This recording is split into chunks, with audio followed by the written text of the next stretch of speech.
আন্দোলন শেষ হয়ে যাবে কিন্তু তোমার লাশ তোমার পরিবার খুঁজে পাবে না। আবার আমাকে সেম কথা বলে, যেটা আমরা পরে যখন কথা বলেছি। আবার ধরেন ছোট্ট একটা ওয়াশরুমের মতো জায়গা, যেখানে নিয়ে তারা দড়ি ঝুলিয়ে রেখেছে একটা রডের মধ্যে। তো বলে যে ওরা তো চলে যাচ্ছে, ডিজিএফআই চিফ আসছে, তোমার জন্য সম্ভবত এই দড়িটাই সর্বশেষ পরিণতি। তো একটু নিজের বাবা মার কথা চিন্তা করে নাও, কথা বলার তো সুযোগ নেই। আসলে আমি এখান থেকে এই সিচুয়েশনটা যেভাবে সহজে বলছি বা আপনারা যেভাবে এটা শুনছেন, ওইখানকার সিচুয়েশনটা এমন ছিল না আসলে। এবং ওই পরিস্থিতিতে এটা কল্পনা করা অন্যরকম বিষয় ছিল। তো এর মধ্য দিয়ে সর্বশেষ আমরা এখন যতটুকু মনে করতে পারি যে সম্ভবত এশার আজানের পর পর আমাদেরকে আবার ডিজিএফআই চিফ স্বয়ং আবার ওইখানে আসে। বাইরে থেকে দেখে মনে হবে, আমরা যখন পরে গিয়েছিলাম, ওইটা একটা মানে এমন একটা রুম যেটা হচ্ছে, বা এমন একটা ছোট্ট বাসা যেটা পরিত্যক্ত আরো 20 বছর আগে, কিন্তু ভিতরে তাদের মেকানিজম করার জন্য, নির্যাতন করার জন্য, অত্যাচার করার জন্য যা দরকার সবকিছু আছে। ওইখানে গিয়ে যখন এই ধরনের এক পর্যায়ে টানা হিস্টার পর্যায়ে চলে যাচ্ছে, ইতিমধ্যে আমরা হঠাৎ করে দেখলাম যে পাশে দূর দিয়ে দেখছি যে 3 জন মন্ত্রী আরেকটা রুমে গিয়ে বসছে।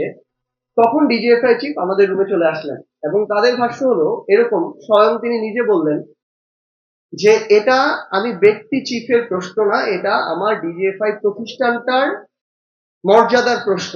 আমি তোমাদের 2-4 জনের জন্য আমার প্রতিষ্ঠানের মর্যাদা ক্ষুণ্ণ হইতে দিব না। তাতে তোমরা থাকো বা না থাকো আমাদের কিছু যায় আসে না।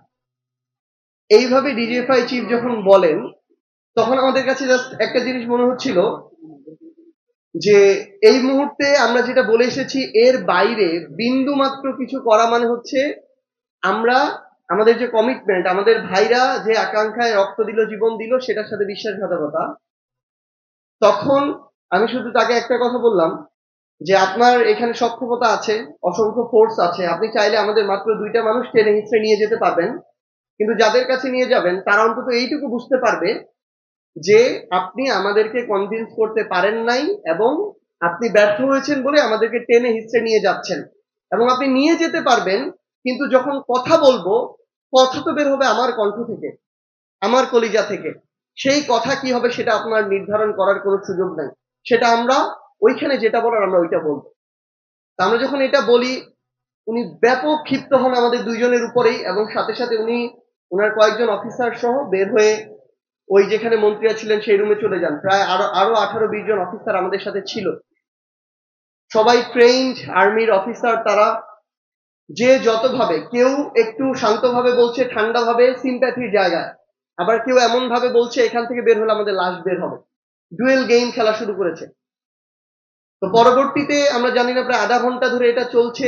ডিজিএফআই চিফ তার কয়েকজন অফিসার সহ কি কথা বললেন মন্ত্রীদের সাথে, আবার সেই মন্ত্রীরা বের হয়ে চলে গেল এবং সেই চিফ এসে আমাদেরকে সাথে সাথে আরো ব্যাপক ক্ষিপ্ত ভাবে তিনি অর্ডার করলেন তার অধস্তন অফিসারদেরকে যে এদের 2টাকে সেফ হাউসে নিয়ে যাও, এবং সেখান থেকে আবারও আমাদেরকে চোখ বেঁধে ওই গাড়িতে তুলে আবার সেফ হাউসে নিয়ে যাওয়া হয়। হাসনাত যেটার কথা বলেছিল, এটা যেখান থেকে যেখানে নিয়ে গিয়েছে, এখন তো আমরা অবস্থান দুইটাই জানি। দূরত্ব তখনকার রাত 10টা-11টার দিকে সর্বোচ্চ 2-3 মিনিটের, পদ্মা থেকে মৎস্য ভবনের একটু আগে পর্যন্ত, কিন্তু আমাদেরকে প্রায় 1 ঘন্টা ঘুরিয়ে ওই জায়গায় নিয়ে যাওয়া হয়। তো ওইখানে আমাদেরকে যখন রাত 10টা-11টা এরকম টাইমে নিয়ে যায়, সেখান থেকে শুরু করে তারপরের দিন রাত 8টা, 9টা, 10টা অ্যারাউন্ড, আমরা তো টাইম দেখতে পাচ্ছিলাম না, কারণ ওইখানে যে ছোট্ট রুমটাতে রাখা হচ্ছে কোনো কিছু নাই, নাথিং।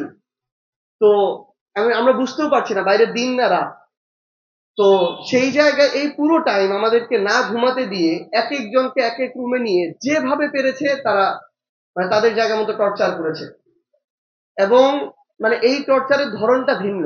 আমরা টর্চার বলতে নর্মালি শারীরিক যে টর্চার বুঝি, শারীরিক টর্চারটা একটা স্বাভাবিক একটা প্রসেস, কিন্তু এরকম অসংখ্য তাদের কাছে প্রসেস আছে যেটা দিয়ে তারা আপনাকে যে কোনো মূল্যে কাবু করতে চায়। এবং আমাদের 2জনকে প্রায় 20 ঘন্টার মতো এক একজন এক একভাবে জেরা করে, অফিসার পরিবর্তন হয়, কখনো তার পরিচয় দেয় এসে, কেউ কর্নেল র্যাঙ্কের এবং যিনি ডেড কমান্ডার ছিলেন ব্রিগেডিয়ার জেনারেল র্যাঙ্কের। এইভাবে পুরো সময় জেরা করে আমি একটু শর্ট করছি কারণ এই একটা ঘটনা বলতে গেলেই হয়তো আমার ঘন্টাখানেক সময় লাগবে। এরকম আমরা জানি, আমরা যারা ছিলাম পথে, মাঠে ঘাটে, আমাদের সবারই ঘন্টার পর ঘন্টা বলার মতো আমাদের এরকম ঘটনাগুলো রয়েছে। তো এর পরের দিন তখন আমাদেরকে এই পুরো সময় জুড়ে যখন কোনোভাবেই তারা কনভিন্স করতে পারে না, তখন আবার আমাদের আরেকজন সমন্বয়ক হাসিবের লোকেশন তারা ট্রেস করে হাসতাবকে নিয়ে যায়, সেখানে নিয়ে গিয়ে সাংখারপুল থেকে তাকে আবার তুলে নিয়ে আসে। তখন আমাদের সংখ্যাটা ৩ হয়। প্রত্যেকের সাথে এই খেলা খেলা হচ্ছে। হাসনাত তো রাজি হয়ে গিয়েছে, তুমি না হলে ও বেঁচে যাবে, আন্দোলন শেষ হয়ে যাবে, কিন্তু তোমার লাশ তোমার পরিবার খুঁজে পাবে না। আবার আমাকে সেম কথা বলে, যেটা আমরা পরে যখন কথা বলেছি। আবার ধরেন ছোট্ট একটা ওয়াশরুমের মতো জায়গা, যেখানে নিয়ে তারা দড়ি ঝুলিয়ে রেখেছে একটা রডের মধ্যে। তো বলে যে ওরা তো চলে যাচ্ছে, ডিজিএফআই চিফ আসছে, তোমার জন্য সম্ভবত এই দড়িটাই সর্বশেষ পরিণতি। তো একটু নিজের বাবা মার কথা চিন্তা করে নাও, কথা বলার তো সুযোগ নেই। তো আসলে আমি এখান থেকে এই সিচুয়েশনটা যেভাবে সহজে বলছি বা আপনারা যেভাবে এটা শুনছেন, ওইখানকার সিচুয়েশনটা এমন ছিল না আসলে, এবং ওই পরিস্থিতিতে এটা কল্পনা করা অন্যরকম বিষয় ছিল। তো এর মধ্য দিয়ে সর্বশেষ আমরা এখন যতটুকু মনে করতে পারি যে সম্ভবত এশার আজানের পর পর আমাদেরকে আবার ডিজিএফআই চিফ স্বয়ং আবার ওইখানে আসে।